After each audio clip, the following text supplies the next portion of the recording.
ఇక అప్డేట్స్ చూద్దాం. Cantonment BRS యువ ఎమ్మెల్యే లాస్య నందిత అసూలు బాసారు. పటాన్ చెరువు సమీపంలో ఓఆర్ఆర్ పై ఆమె ప్రయాణిస్తున్న కారు అదుపు తప్పి డివైడర్ను ఢీకొట్టింది. దీంతో లాస్య నందిత అక్కడికక్కడ మరణించారు. ఈ ప్రమాదంలో కారు డ్రైవర్ కు తీవ్ర గాయాలయ్యాయి. అతన్ని చికిత్స నిమిత్తం దగ్గరలోని ఆసుపత్రికి తరలించారు. నందిత మృతితో కుటుంబ సభ్యులు, అభిమానులు, అనుచరులు కన్నీరు మున్నీరవుతున్నారు. ఇటీవల జరిగిన అసెంబ్లీ ఎన్నికల్లో సికింద్రాబాద్ కంటోన్మెంట్ నుంచి లాస్య నందిత ఎమ్మెల్యేగా ఎన్నికయ్యారు.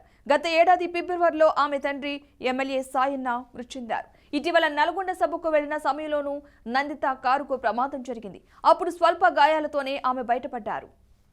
అప్పటి BRS sitting MLA G Sayanna అకాల మరణంతో కంటోన్మెంట్ టికెట్ ఖాళీ అయింది. ఈ నేపథ్యంలో అప్పట్లో టికెట్ కోసం అనేక మంది నేతలు విశ్వ ప్రయత్నాలు చేశారు. హైదరాబాద్ జిల్లాలో ఏకైక SC assembly segment Secunderabad cantonment. ఇక దాంతో ఆ సామాజిక వర్గానికి చెందిన సీనియర్ నేతలు టికెట్ నాకంటే నాకు అంటూ ప్రచారం చేసుకున్నారు. కానీ చివరకు ఎమ్మెల్యే టికెట్ సాయన్న కుమార్తె లాస్య నందితకే దక్కింది. ఎన్నికల్లో లాస్య నందిత కేసీఆర్ మాట నిలబెట్టారు. భారీ మెజార్టీతో విజయం సాధించారు. అయితే రోడ్డు ప్రమాదాలు ఆమెను నీడలా వెంటాడాయి. ఇటీవలే నల్గొండ సభకు వెళ్లి వస్తుండగా యాక్సిడెంట్ కు గురై తీవ్ర గాయాలతో బయటపడ్డారు. ఆ ప్రమాద గాయాలు మానక ముందే లాస్య మరో ప్రమాదానికి గురై ఏకంగా ప్రాణాలే కోల్పోయారు. ఆమె ప్రయాణిస్తున్న కారు డివైడర్ను ఢీకొట్టడంతో ఎమ్మెల్యే లాస్య నందిత స్పాట్లోనే ప్రాణాలు విడిచారు. బీఆర్ఎస్ ఎమ్మెల్యే లాస్య నందిత ప్రమాదానికి గురై మరణించిన సంగతి మనకి తెలిసిందే. దీనికి సంబంధించిన పూర్తి సమాచారాన్ని మా ప్రతినిధి భాష అందిస్తారు. భాష చెప్పండి, ఈ ప్రమాదానికి సంబంధించిన పూర్తి అప్డేట్స్ ఏంటి అసలు? తెల్లవారుజామున జరిగిన ఈ ప్రమాదంలో ఈ లాస్య మృతి చెందడం చాలా బాధాకరంగా ఉందని హరీష్ రావు గారు తెలిపారు. హరీష్ రావు గారు కూడా ఈ ఆసుపత్రికి వచ్చేసి ఆ మృతదేహాన్ని చూసి ఆ కుటుంబ సభ్యులను పరామర్శించడం జరిగింది. అనంతరం లాస్య మృతదేహాన్ని గాంధీ ఆసుపత్రి తరలించారు పోస్ట్ మార్టం నిమిత్తం. ప్రస్తుతం చూస్తే లాస్య నందిత బ్రతికుండగానే ఆమెను వెంటాడిన ప్రమాదాలు చాలా ఉన్నాయి. ఎమ్మెల్యేగా ఆమె కలిసడానికి కాలంగా చెప్పుకోవచ్చు. గతంలో లిఫ్ట్ లో ఇరుక్కొని తొలి ప్రమాదం నుండి బయటపడ్డ లాస్య నల్గొండ బహిరంగ సభకు వెళ్లి వస్తూ ఫిబ్రవరి 11న రెండోసారి కూడా ప్రమాదానికి గురైంది.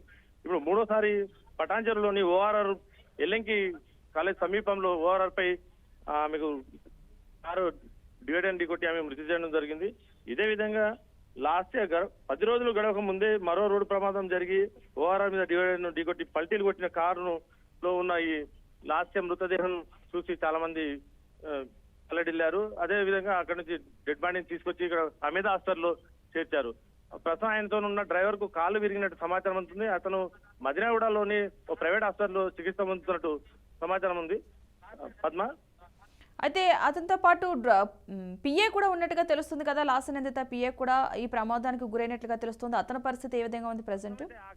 పద్మ, ప్రస్తుతం అయితే వాళ్ళు ఇద్దరే ప్రయాణిస్తున్నట్టు పోలీసు వర్గాలు కూడా మనకు సమాచారం అందిస్తున్నారు. ఆ కారులో ఎక్కడి నుంచి కూడా వాళ్ళు పూర్తి సమాచారం అందలేకపోతుంది. అంటే వాళ్ళు మేడ్చల్ నుంచి పటాన్చెరు వస్తున్నారా, లేకపోతే పటాన్చెరులోనే ముత్తంగి దగ్గర రింగ్ రోడ్ మీదకి ఎక్కి ప్రమాదానికి గురయ్యారా అనేది పూర్తి సమాచారం పోలీసులు ఇవ్వలేకపోయారు ఇప్పటి వరకు. ప్రస్తుతం అయితే ఆమె డెడ్ బాడీ గాంధీకి తరలించారు. Padma, right, thank you Basith. మొత్తంగా BRS Secunderabad cantonment MLA Lasya Nanditha కొన్ని రోజుల క్రితం కూడా రోడ్డు ప్రమాదంలో గాయపడ్డారు. నల్గొండలో బీఆర్ఎస్ అధినేత కేసీఆర్ బహిరంగ సభకు హాజరై తిరిగి వస్తుండగా నార్కెట్పల్లి సమీపంలోని చెర్లపల్లి వద్ద ఆమె ప్రయాణిస్తున్న కారును ఆటో ఢీకొట్టింది. ఈ ప్రమాదంలో ఎమ్మెల్యే లాస్య నందిత తలకు గాయాలయ్యాయి. ప్రమాద సమయంలో కారులో ఎమ్మెల్యేతో పాటు ఆమె సోదరి కూడా నివేదిత, ఇద్దరు గన్మెన్లు కూడా ఆ ప్రమాద సమయంలో ఉండటం జరిగింది. ఆ ప్రమాద సమయంలో గాయాలతో బయటపడ్డారు లాస్య నందిత. తర్వాత అంతకుముందు కూడా ఒక కార్యక్రమానికి వెళ్లి వస్తుండగా లిఫ్ట్ లో ఇరుక్కున్నారు. అప్పుడు లిఫ్ట్ మొత్తం ఒక సడన్ గా కిందకి రావడం జరిగింది. అప్పుడు కూడా ప్రమాదం నుంచి బయటపడ్డారు. ఆ డోర్స్ ని పగలకొట్టి అక్కడున్న సిబ్బంది లాస్య నందితను బయటకు తీసుకురావడం జరిగింది. 2 ప్రమాదాల నుంచి లాస్య నందిత బయటపడ్డారు. కానీ ఈసారి ఉదయం జరిగిన కారు ప్రమాదంలో ఎమ్మెల్యే లాస్య నందిత ప్రాణాలు కోల్పోయారు.